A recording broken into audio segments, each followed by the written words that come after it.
In the world of self-inquiry, it's better to stay where you are. What I mean by staying where you are is you may be in pain.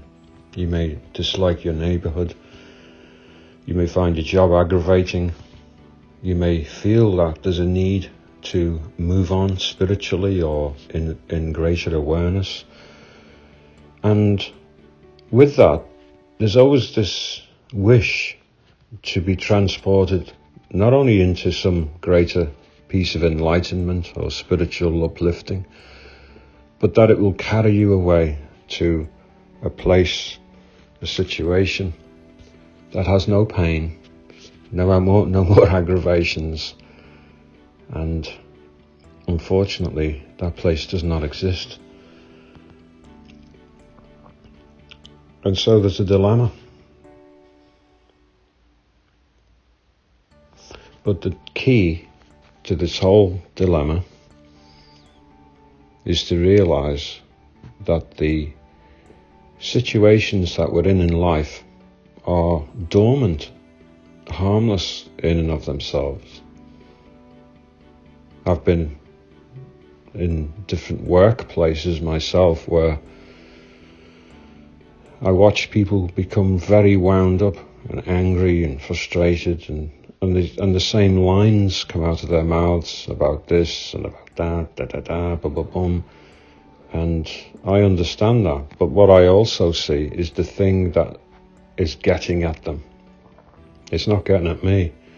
It's getting at them. And it's like if you could picture it in your mind, it's like there's a situation, and all of a sudden somebody inflames the thing. It's like a thing inside your head that inflames everything, makes it worse than it really is. You know, says to you, this is not just unfair, but everyone's unfair, and the politics are unfair, and everything's on and on. And before you know it, it's like a fractal growth design, whereby the anger and the frustration and the hatred is just growing, and you're blowing your top, your blood pressure's gone up, and your unhappiness is there again, and it's on every day. And you hate getting out of bed, and you hate going home because it might be getting dark soon, you know. And the reason I mention all that is because there is the whole point of self-inquiry, as advocated by Ramana Maharshi, and of course many others, but he was the main one, is that self-inquiry is something whereby you start to recognize the antagonist within yourself. It's not who you really are. It's a part of the human being that you're attached to. You know, it's his memories and it's his propensities, and the mind of the man wants to be in control, it doesn't care how miserable you are. It doesn't care how depressed you might be. It doesn't care how much of a bad ride you get in life, as long as it's in control.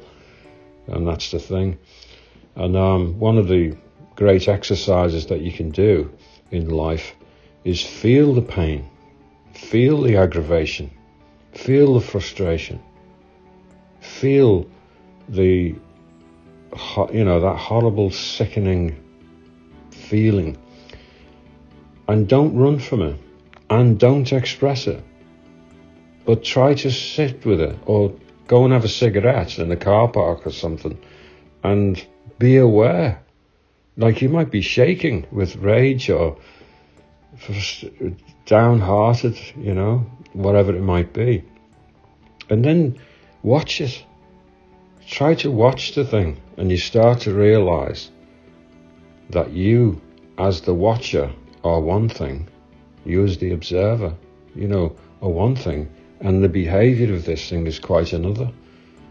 And at that point you could think, well, why am I doing this? I'm just in pain and I'm in trouble and this is no good for me. What are you talking about? But see, there's a miracle in it. And you have to have faith in this, I suppose. Because I'm telling you with absolute authority, because I've done it in my life in every situation imaginable, that by being aware that you are the watcher, then you start to become aware that you're not the one that's inflaming everything, that's bringing a horrible narrative to the situation. You start to realize that's not you. And again, I want you to just have faith in what I'm saying about this. The power that the aggravator, the only power it gets, the only power it can have, is in you thinking that it's you. Because it uses your power. It uses the power of your emotions, the power of your thoughts, the power of your awareness to ride and play its tune. And it doesn't care how you feel, as long as it can play its tune. And once you start to see that, it is a miraculous thing, seemingly miraculous, that the more that you can just stand aside and don't run away from it. The victory comes from the fact that it did arise, and then you start to watch. And you might have to, like I said before, be smoking a cigarette with one hand and crushing the cigarette packet with the other because you feel so aggravated, you know. And it can feel as if it's an impossible task because these aggravations are so enormous, because they're in your head kind of thing, they're in your heart. But they do subside. And if you stick at it and you keep doing this, then they do subside. And so the whole point of this message is to say that yes, you know, it would be nice to go to an ashram somewhere, or some Christian retreat somewhere else, or some place far away and be with nice people. But it's not really the answer. The best place to be is where the aggravations can't help themselves. So for instance, sometimes it's in the workplace, or sometimes it's in the street where you live, or somewhere close at hand. Could be to do with family. And they press your buttons, really. You know, it's like touching a nerve, and certain things set you off. But what you've got to realize is you've been blaming them all your life. And it's such a habit to get into, to blame other people, blame other things. But the truth of the matter is, it's you that's getting wound up, and it's you that's getting angry, and it's you that's got the miserable life, and it's you that's trying to escape, and it's you that wants to go off and be done with it all, you know. And I'm trying to tell you something here, that you can find an answer right from within the midst of it.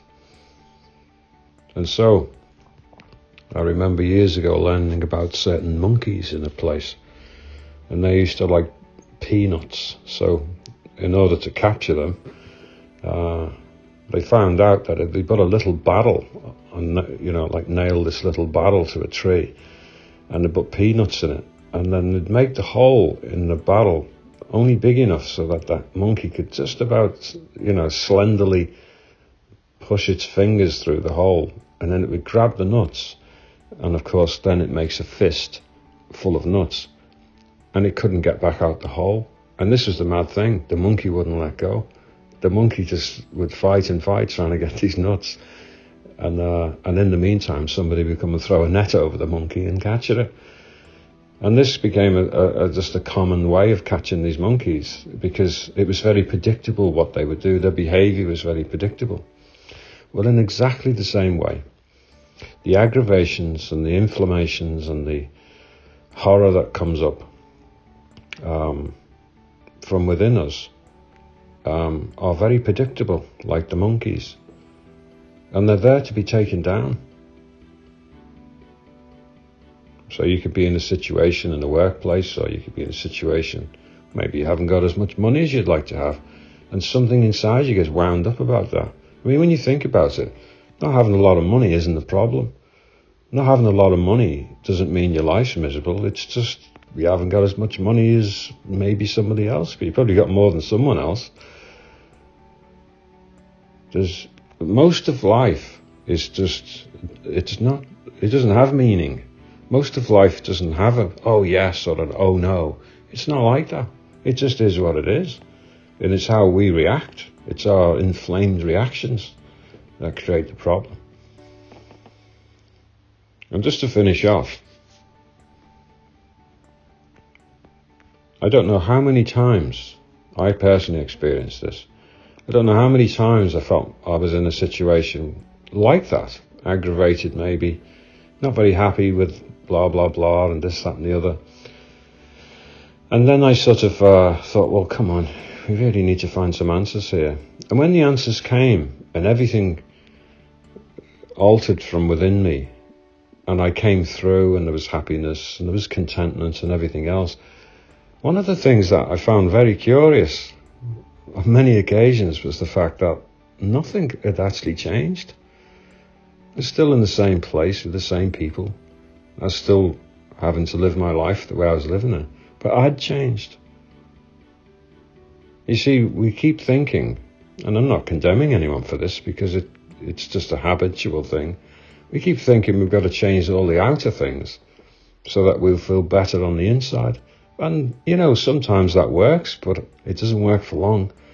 It soon wears out and you've got to do it again. And how many cars you're going to buy, how many times you're going to change the wallpaper, how many times you're going to drink too much, how many times you're going to get a new coat, this is the consumer society, it's feeding an unhappiness in people.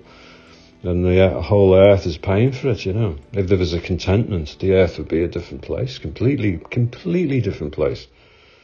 We talk about the problems on the planet, they're coming from mankind. Well, just imagine a mankind that was content. I think that's the way. So, I know that's a difficult message, but the answer is not to run away. The answer is to stay where you are. And when you get aggravated with something, try and create the gap so that you can see it, so that you can know it. And the part of you, and here's a good exercise for you to do. If you can create that gap and you sat there and you're thinking, I can see this, this, I'm one thing and all this commotion is another. Well, you could describe the commotion, but another good thing to do is describe the watcher. People usually say to me, when I ask them this question, the watcher's very still. The watcher's not really bothered about anything. The watcher is above it all and beyond it all. The watcher's not, it's just very calm. Just doesn't seem to be any time. There's no rushing there, Because once you start to realize that, that becomes the shoreline that we really need, the shoreline that we really want. And so rather than going on a big holiday or trying to move house, waiting for 25 years to try and move to the place you'll never get to, why don't you make that shift? That's a better shift. Anyway, good luck with that one.